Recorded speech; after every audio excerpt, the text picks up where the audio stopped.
आज की कहानी का शीर्षक है निचली मंजिल का घर। हम लोग कई महीनों से मकान बदलने का कार्यक्रम बना रहे थे, पर मकान मिल ही नहीं रहा था।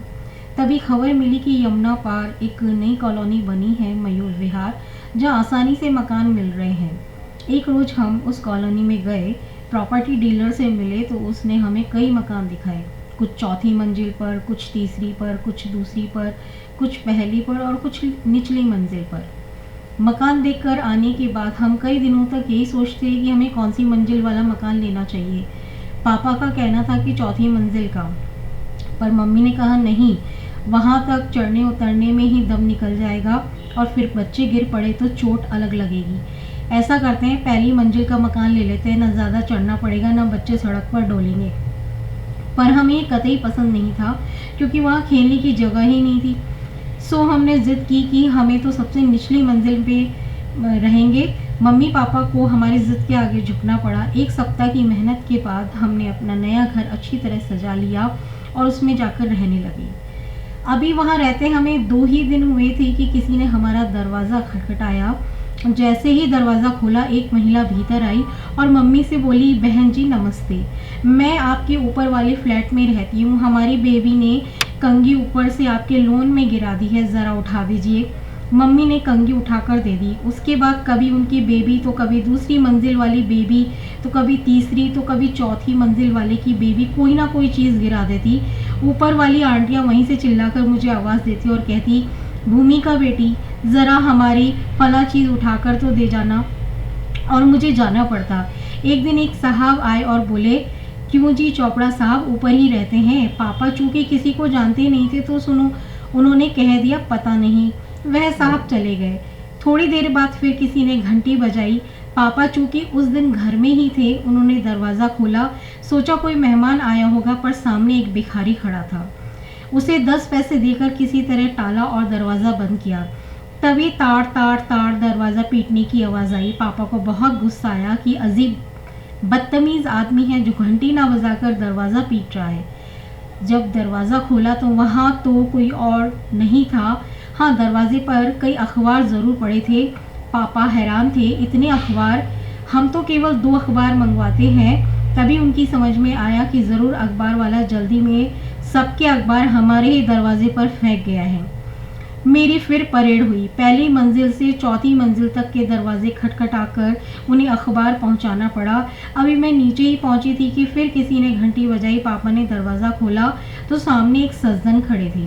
वह बोले, नमस्ते जी, मैं इत्ते तुहाडे पड़ोस में रहंदा हूँ। सोनू दिए दसो, इत्थे कच्चा दूध मिलता है? पापा ने कहा नहीं। होर जी, मेरी नौकरी वगैरह? पापा ने कहा पता नहीं। वे बोले, अजी पता तो त्यानू ज़रूर होगा, तुसी पुराने वाशिंदे हो। खैर कोई गल नहीं, मैनू कोई छेती लोड़ नहीं होगी। जेदो तुआनू कोई दिख जाए, साडे घर भेज देना। ये कार्ड रख छोड़ो हो, इससे विच साडा नाम और एड्रेस छपा है। उनके जाते ही पापा सिर पकड़कर बैठ गए। तभी दरवाज़ा खुला दे वही सज्जन एक और आदमी के साथ आए जो सवेरे चोपड़ा साहब को पूछते हुए आए थे। वे आते ही बोले, नमस्कार जैन साहब, मैं आपका पड़ोसी हूँ, 3rd फ्लोर पर रहता हूँ। आपसे परिचय नहीं था ना, सो आज हमारे मेहमान को बहुत परेशान होना पड़ा। खैर अब याद रखना जी, मैं चोपड़ा हूँ, 3rd फ्लोर पर रहता हूँ। कोई आकर पूछे तो बता देना। अच्छा नमस्ते, फिर मिलेंगे। पापा का पारा 7वें आसमान पर पहुँच गया। वे बेचारे अभी सुबह की चाय तक नहीं पी सके थे। उन्होंने झट से दरवाज़ा बंद किया और फिर गुमसुम बैठ गए। तभी फिर घंटी बजी। जैसे ही दरवाज़ा खोला, एक सज्जन और उनकी पत्नी भीतर आ गए। आते ही बोले, माफ़ करना भाई साहब, हम दूसरी मंजिल वाले सक्सेना साहब से मिलने आए थे, पर वे तो है नहीं। उनके बच्चे के लिए मिठाई का डब्बा लाए थे, आप उन्हें दे देना। और कहना वर्मा जी आए थे। अच्छा भाई साहब चलें, पहले ही बहुत देर हो गई है। जैसे वे बाहर जाने के लिए उठे, मैं दरवाज़ा बंद करने के लिए उनके पीछे पीछे चल दी। मुझे रोकते हुए पापा बोले, रहने दे भूमिका, फिर कोई आएगा तो खोलना पड़ेगा। तभी पोस्टमैन आया और बोला, क्यों जी, सक्सेना साहब कहाँ गए हैं? पापा को गुस्सा तो आ ही रहा था। उन्होंने कहा, मुझे नहीं मालूम, मुझसे कहकर नहीं गए। पोस्टमैन बोला, साहब उनका तार है, जब वे आए तो उन्हें पोस्ट ऑफिस भेज देना। और वह चला गया। उसके जाते ही पापा बाथरूम में चले गए। मैं अपना होमवर्क करने अपनी स्टडी में चली गई और मम्मी रसोई में नाश्ता बनाने लगी। अचानक मम्मी के चीखने की आवाज़ सुनकर मैं और पापा ड्राइंग रूम में आए तो देखा सक्सेना साहब के बच्चे के लिए वर्मा साहब जो मिठाई का डब्बा दे गए थे उसे इत्मीनान से कुत्ता खा रहा था। ये नज़ारा देखते ही पापा ने सिर पीट लिया और बिना नाश्ता किए ही घर से चले गए। 2 घंटे बाद जब पापा लौटे तो उनके साथ एक ट्रक भी था। आते ही उन्होंने मम्मी से कहा, हम तो बाज आए, निचली मंजिल का घर न हुआ सूचना केंद्र हो गया।